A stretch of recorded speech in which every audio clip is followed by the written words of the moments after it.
அதுக்கப்புறம் தண்ணி அது ஒரு 20 நிமிஷம் வந்து வடிய விட்டுட்டு தான் ப்ரொடக்ஷன் பண்ண முடியும். அப்போதான் பிளேட்ஸ் வந்து சீக்கிரமாக வெந்து வரும். ஏன்னா அது கரண்ட்டில் யூஸ் பண்ணுறதுனால தண்ணி ரொம்ப இல்லாமல் அந்த ஈரத்தன்மை மட்டும்தான் அதில் இருக்கணும்.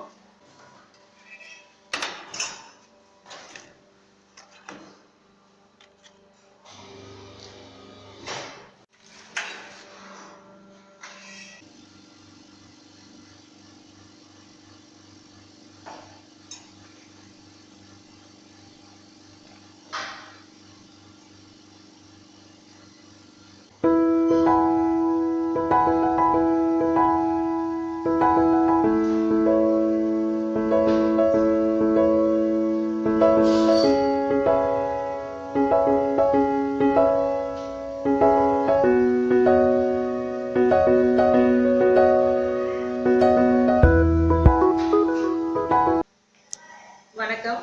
Annamalaiyar Enterprises ப்ரொப்ரைட்டர் பேசுகிறேன், மிஸ்ஸஸ் சங்கீதா ஹரிஹரன். இப்போ டெய்லி ப்ரொடக்ஷன் பார்த்தீங்கன்னா சைஸ் வைஸ் வந்துட்டு ரா மெட்டீரியல்ஸ் வந்து ஊற வச்சுக்குவாங்க. இப்போ 12 இன்ச்சு பிளேட் அடிக்கிற மாதிரி பெரிய சைஸ் மட்டைகளையும் 10க்கு 8, 6க்கும் சின்ன மட்டைகளும் சைஸ் தகுந்த மாதிரி ஊற வச்சு எடுத்துப்பாங்க.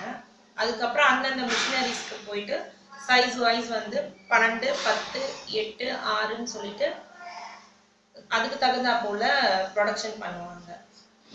இப்போ பார்த்தீங்கன்னா சில மட்டைகள்ல 2, 12 வரும், இல்லை 12, 10 வரும், இல்லைன்னா 12, 6 மட்டுமே அடிக்கிற மாதிரி வரும். மட்டைங்களோட சைஸ்க்கு பொறுத்து தான் நமக்கு பிளேட்ஸ் வந்து அவுட்கம் கிடைக்கும். ஒரு நாளைக்கு ஒரு 1000 வந்து ஒரு 2 யூனிட்டுக்கு வந்துட்டு ப்ரொடக்ஷன் பண்ணலாம். அதுக்கு தகுந்த மாதிரி பிளேட்ஸ் கிடைக்கும். மட்டை வந்து ஒரு 20 நிமிஷம் தொட்டியில் ஊற வச்சுட்டு அதுக்கப்புறம் நல்லா ஒரு ஸ்க்ரப்பர் எடுத்துட்டு நல்லா அதில் இருக்க டஸ்ட் பார்ட்டிகல்ஸ் போகிற மாதிரி நல்லா வாஷ் பண்ணிடுவாங்க.